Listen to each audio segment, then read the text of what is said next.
My dear Indian brethren, what's happening these days in my beloved country?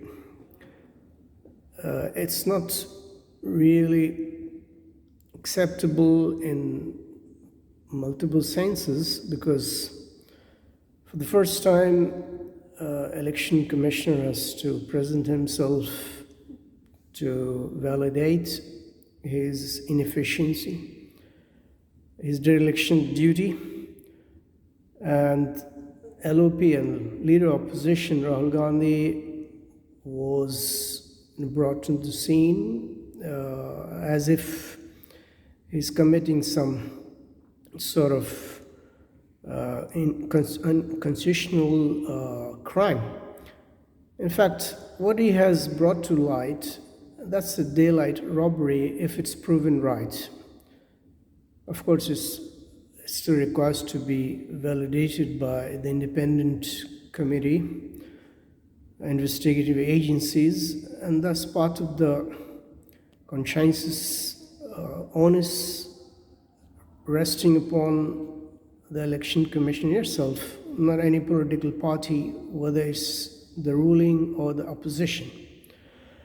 Now, with these 6 months of untiring efforts, delving deeper into this abyss of millions of voters, and election commission's recent move to purge all those names which were not supposed to be there, or which were included or excluded, or as election commission deems it not fit to.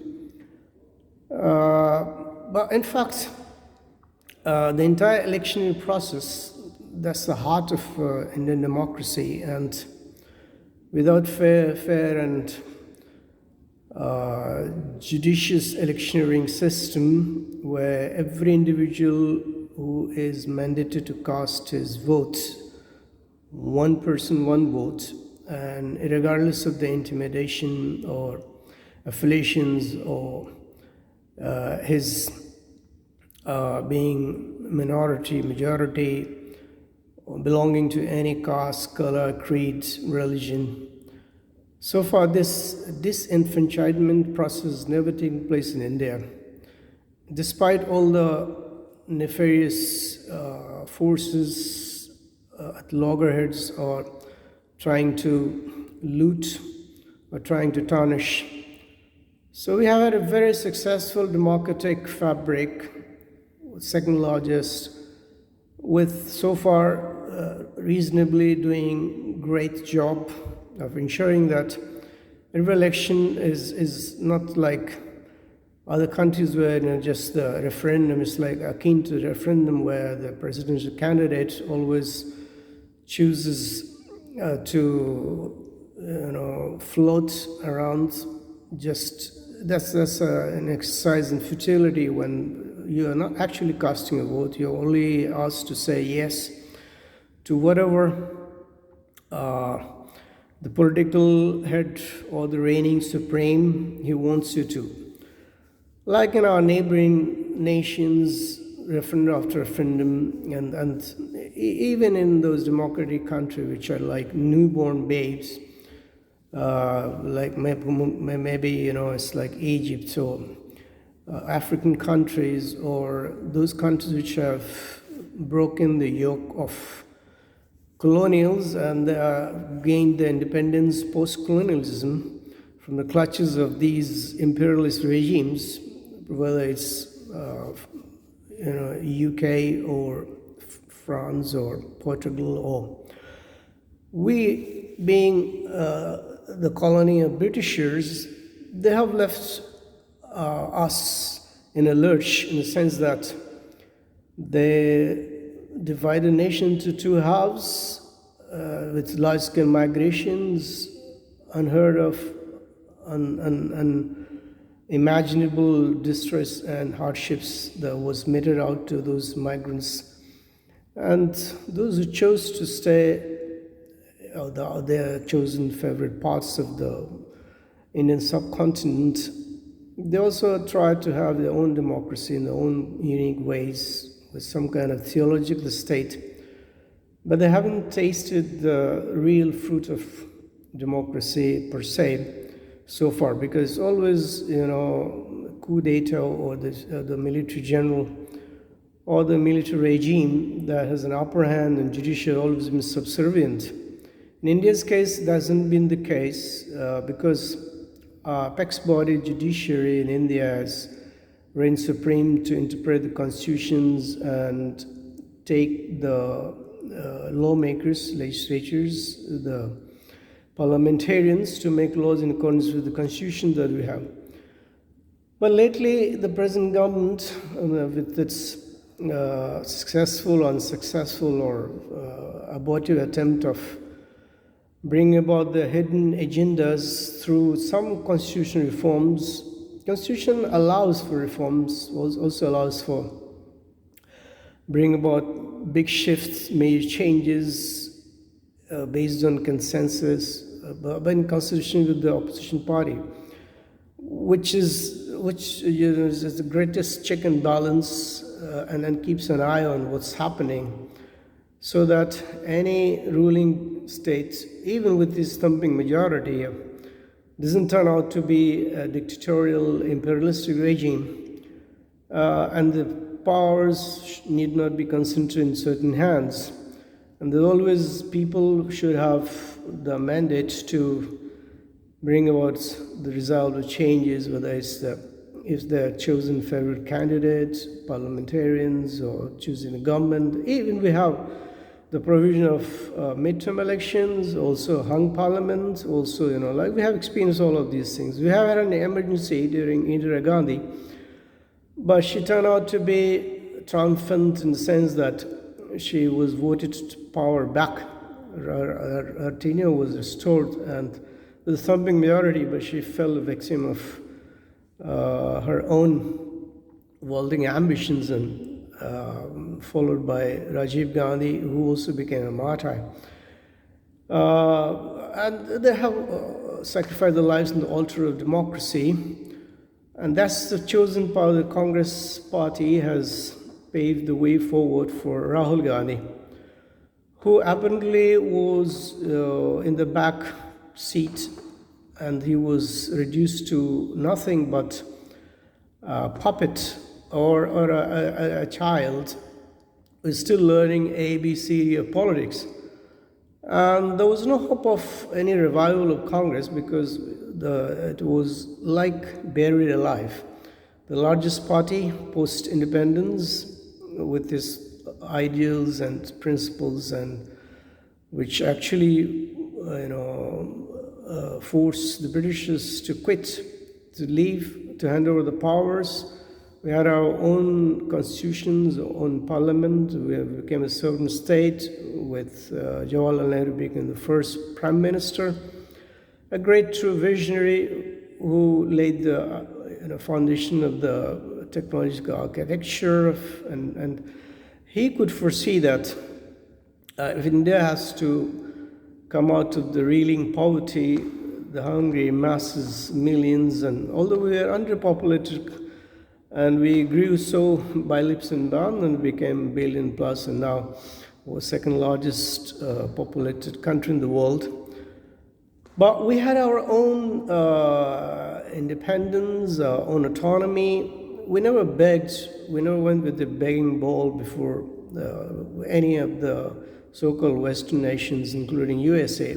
USA tried to blackmail in one sense when you didn't have the technological advancement we needed for them, like cryogenic engine, whether it's a supercomputer. And we're proud of having a peaceful nuclear state. And Americans, now once again, the history is repeating itself. They're hell-bent upon punishing India with its hefty tariffing. Also, its relationship with India is the lowest step. And partly because of the misgovernance or misinterpretations or diplomatic failure in front of India's decade of rule, where our present government with the head, Modi as the head, who couldn't foresee the real strength that lies in India's masses, middle class, millions of, and the youths, and he started proving himself to be Messiah in the wrong sense.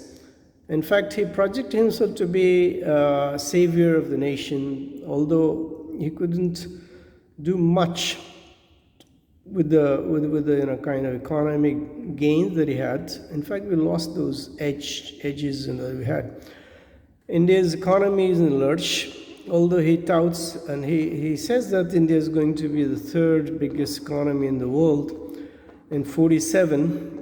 Simply because he wants to retain, stick to power in the name. He's fooling around the masses. There's all around unemployment, resentment.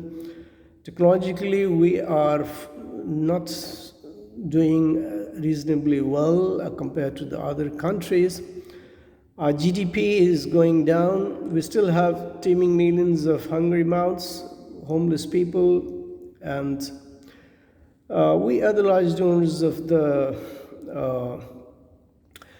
migrants and skilled migrants, and no doubt India produces world-class technocrats, doctors, engineers, and world's biggest tech giants like Sundar Pichai, Google, and then we have Satya Nadella, and then we have Premji, and all of these guys, they are at the helm of affairs, and they're running all 4.0 revolution that's AI-led, and we're not doing so well. We should have heavy investment in the AI industry, because that's going to be the fourth industrial revolution, replacing all the infrastructural, industrial revolution that we had. We have gained some sort of self-sufficiency, food grain supplies, and we have no problems and no dearth of resources. We are doing fantastically great in the space technology. But recently, there have been retrogressive steps being undertaken, and every move, I think post-corona, where we used to, our economy got the biggest hit in the world. Since it's one of the biggest economy, and China took a leap forward, a giant forward. In fact, it's a second or almost akin to or parallel to the US economy. Because China, they have had fully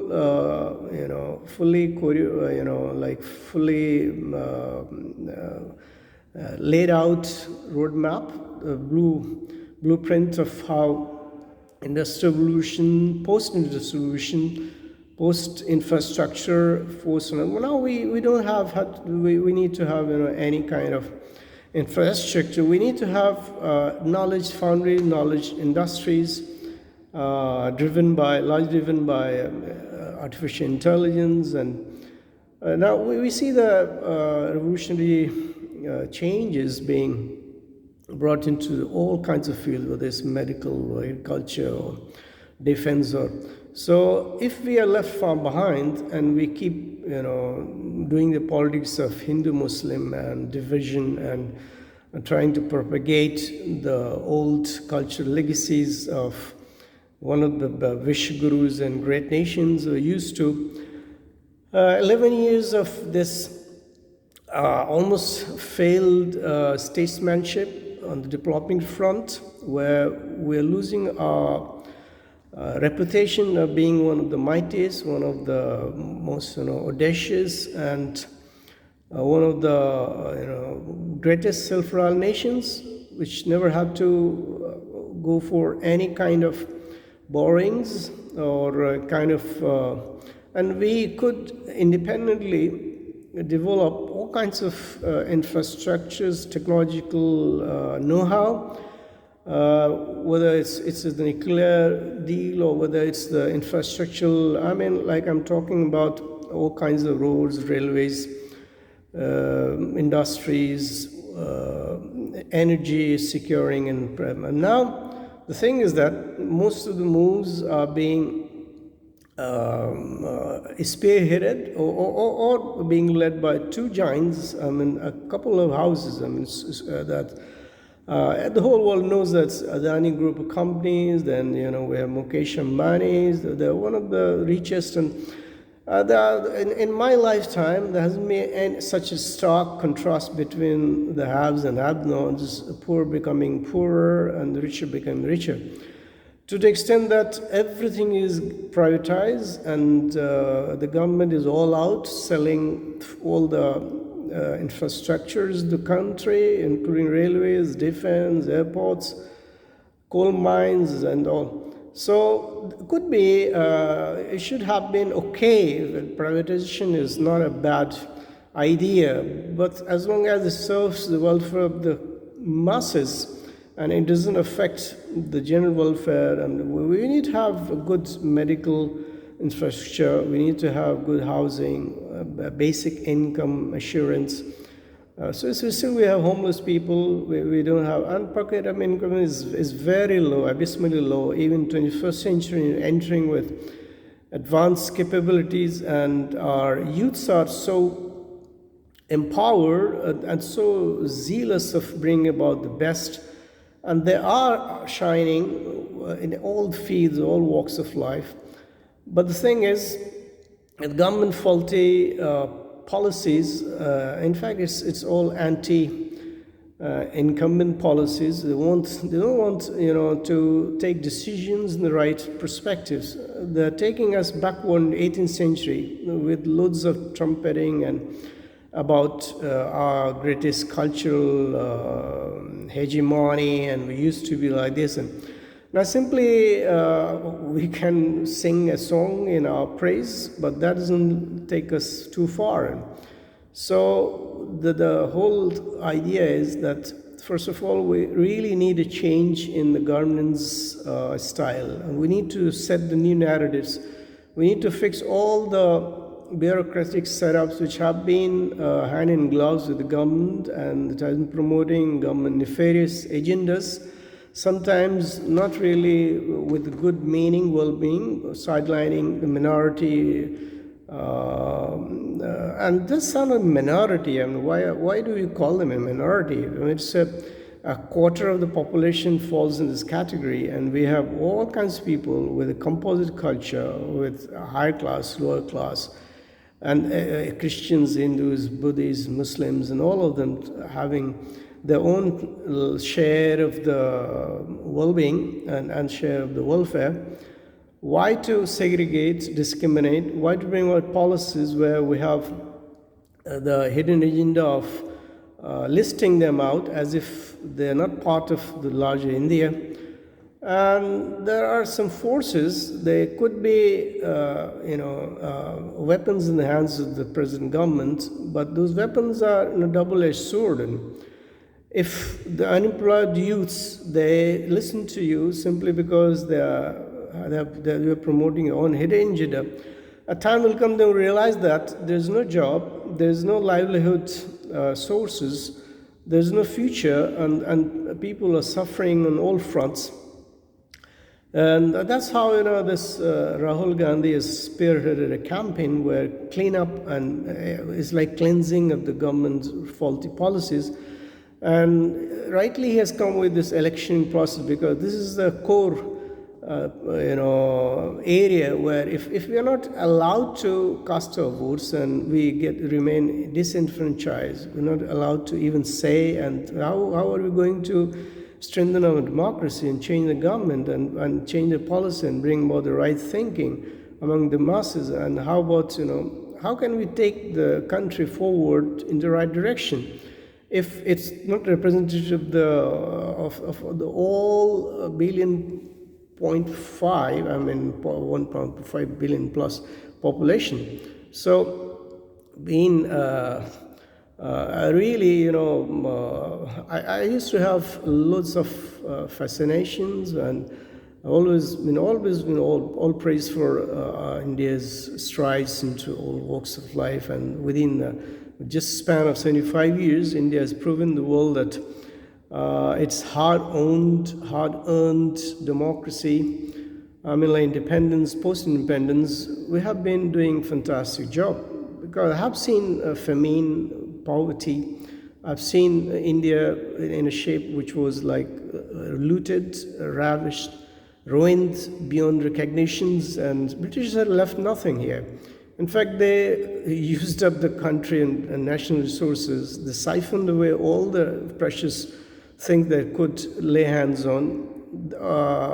Yeah, I'm thankful to them that they laid the foundation for some of the infrastructure like post office, railways, and some of the education institutions. And no doubt they had a vision, although they were partisan, and they didn't want India to really gain something out of their presence here. They just wanted to have free for all and trouble-free governance.